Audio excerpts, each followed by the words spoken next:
กราบสวัสดีFCทั้งช่องของสงกรานต์นะคะมื้อนี้จะพามาตามแนวทางของคนนอนหน้านะคะในวันที่7สิงหาคม69คือมื้ออื่นนะคะมื้อชั่วโมงที่ผ่านมาก็บ่ผิดหวังค่ะเพิ่นวิ่ง3นะคะวิ่ง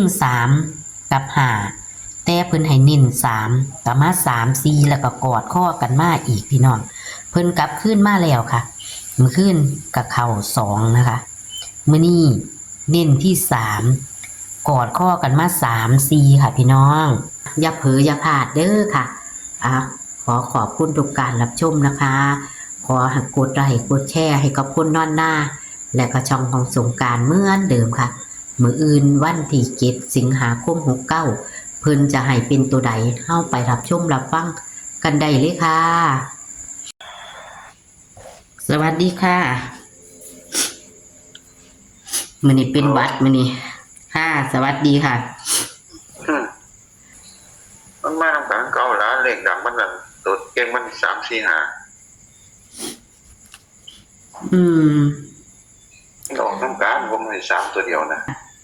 ผมให้วิ่ง3ตัวเดียวดิอันว่าผมให้วิ่ง3ตัวเดียวเอาขึ้นไป3กับ5ก็4ตั้งไว้ค่ะมันให้ออก3 4ซ้ำตัวนั้นมันออก7 6มันก็ถูกละตัวกันน่ะถืออยู่จับคู่ก็บ่ถือจังมาถือตัววิ่งนั่นล่ะก็สร้างมันแล้วมันอยู่ว่าแต่มันมานำกันคือเก่าแล้วนั่นน่ะก็เมื่อคืนก็ถือบัก2นั่นล่ะเพราะว่าก็ให้บัก2เนาะค่ะมันก็2โคตร2โคมันก็มาอยู่นี่เห็นบ่บัดนี้นี่ตัวเดียวก็คือให้บัก3ค่ะมื้อนี้ก็กอดข้อกันแล้วพี่น้องบ้านนี้ห้องก็บ่ว่านะมัน3 4เพิ่นให้ตัวเน้น3ก็มา3 4ตัวเน้นมันถือตลอดแล้วมันมีอยู่ร่วมกันอีกค่ะมาแล้วบัดนี้คุณนอนหน้าก็มาแล้วขึ้นก็ถือมันขึ้นกับเขา2ทั้งบนทั้งล่างพอมันขึ้นให้บัก2เนาะแม่นขีดไว้แดงคือค่ะ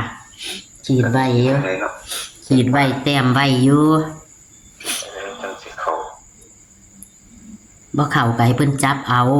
มันมาลุงเก่าแล้ววันนี้มันก็เข้าแม่นบ่พี่น้องมันเน้นให้อยู่แล้วเนาะแม่นค่ะตัวเน้นเป็นเฮาเอาต่อบาดนี้ตัวเก่งมัน0 1 2แม่0 1 2ครับ4 6 7 4 6 7บ่หอยละมื้อค่ะมื้อนี้บ่หอยเพราะว่าคิดว่ามันสิแม่นแล้วกลับมาแล้วค่ะครับหอยก็สิหอยให้8ต่อแล้วบ่หอยแล้วเพราะว่าตัวมันมามันเห็นแล้วค่ะครับ0 6 0 7ได้ไหม0 6 0 7 1 6 1 7 1 6 1 7 3 0 2 0 3 0 2 0โอ้ยนายเป็นบัตรกัน1 4กับ2 4ต้องกันมัน1 4 2 4 1 4 2 4ครับ1 4 2 4ต้องกันค่ะตัววิ่งนี่เอาตัวใดค่ะ0 กับ 1 0 กับ1เอาขึ้นไปคือบัก3กับบัก5ล่ะตัวเดียวคือ0ได้ไหมตัวเดียวออกมาวิ่ง0เลยเอาออกมามึงก็ได้เอาออกมาวิ่งกันนะออกมาวิ่งก็ได้เพราะจับปูปวดหัวปูบนแนม2วิ่ง3วิ่งมื้อนี้วิ่ง0มื้ออื่นวิ่ง0บ่ต้องปวดหัววิ่งออกพอแล้ว ศูนย์ตัวเดียวบนล่างเลยเอาขึ้นแล้ว อันนั้ ค่ะ นจับหัวปวดหัวคือโมเมนต์กับว่าถือยิงบนกันล่าง มันแมนมันก็กอดข้อกันมา ครับ มันอยู่หันละมันอยู่ที่ตั้งไว้ไหนหันละนั่นละ ตัวเด่นตัวเก่งอีหลีก็คือ0 กับ 2แม่นบ่ค่ะ ครับ0 กับ 1 0 กับ 1 อ๋อ0 กับ 1อ๋อ 0 กับ 1 บัก 2ก็ตั้งไว้คือบัก อื 4นะ มค่ะ มันกับบัก 3 4เนี่ย แต่ว่าเอา 5 4นี่ก็ถึงแล้วนะ เอา0ออกมาวิ่งตั้งหากอยู่ดอกมัน เมื่อนี้เอา0 อืม ตัวเดียวเพื่อเอา0ค่ะ ครับ06 07 02 03บ่นั่นล่ะ06 07แล้วแม่ยังเค็งเลย ค่ะ ต้องมากับ02 03มันมียังกับ01 0ยังกับ0นี่นั่นแหละคือว่า00 ตัวเน้นคักๆคือ06 06 17ค่ะ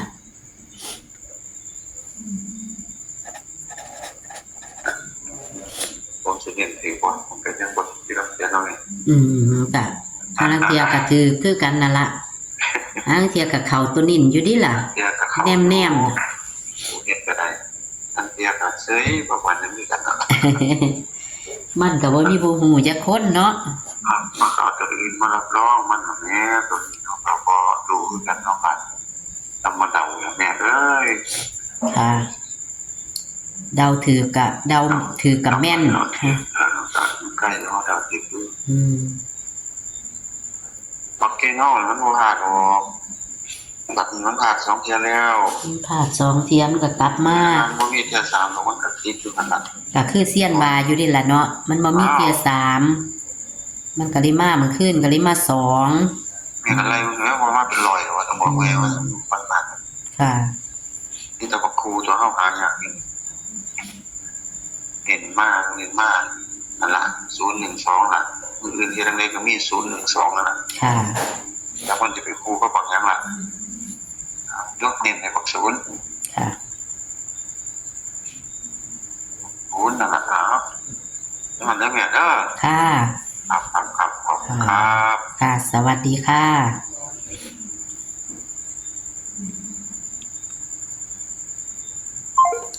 โอ้ย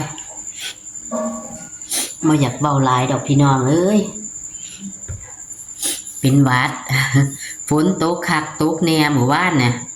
แข่งฝนไปขายของเนาะก็เป็นหวัดสันตัวเป็นหวัดเป็นไข่น้ำผู้หลับพี่น้อง เป็นไข่เก็บขิ้งกินยาไว้นะคะ กินยาไว้กะลุ่งคือเก่าค่ะทำงานเท่าคือเก่าส่งงานคือเก่าเอาเพิ่นกะมื้อนี้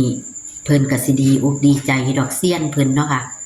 เลขเพิ่นกะเข้ากอดข้อกันมาอีกแล้วพี่น้องอย่าเผลออย่าพลาดเด้อค่ะ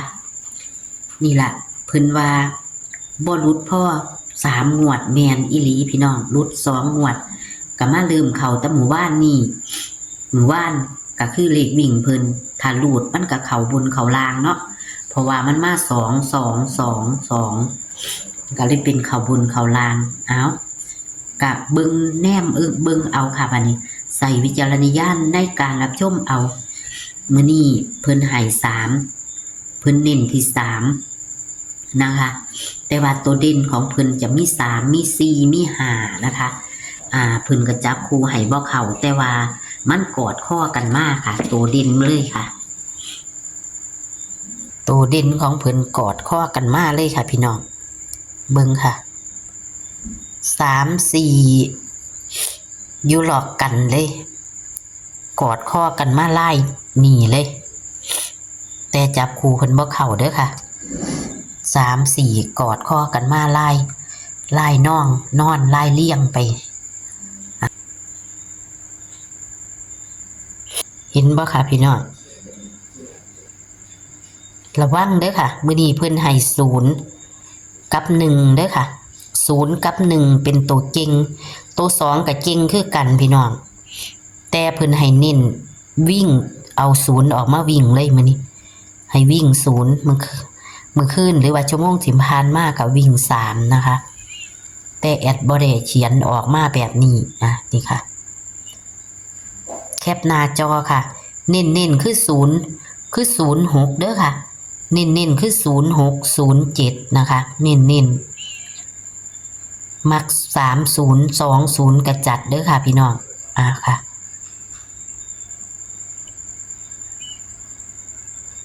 ขอให้โชคให้มานกับคนนอนหน้าในวันที่7 สิงหาคม69คือมื้ออื่นเด้อค่ะพี่น้องโทรศัพท์กับมักจะมืดลงเด้อค่ะขอขอบคุณทุกการรับชมนะคะ เป็นกำลังใจโดยการกดไลค์กดแชร์ให้คนนอนหน้าและช่องของสงกรานต์เหมือนเดิมค่ะ โชคมันๆค่ะ สวัสดีค่ะ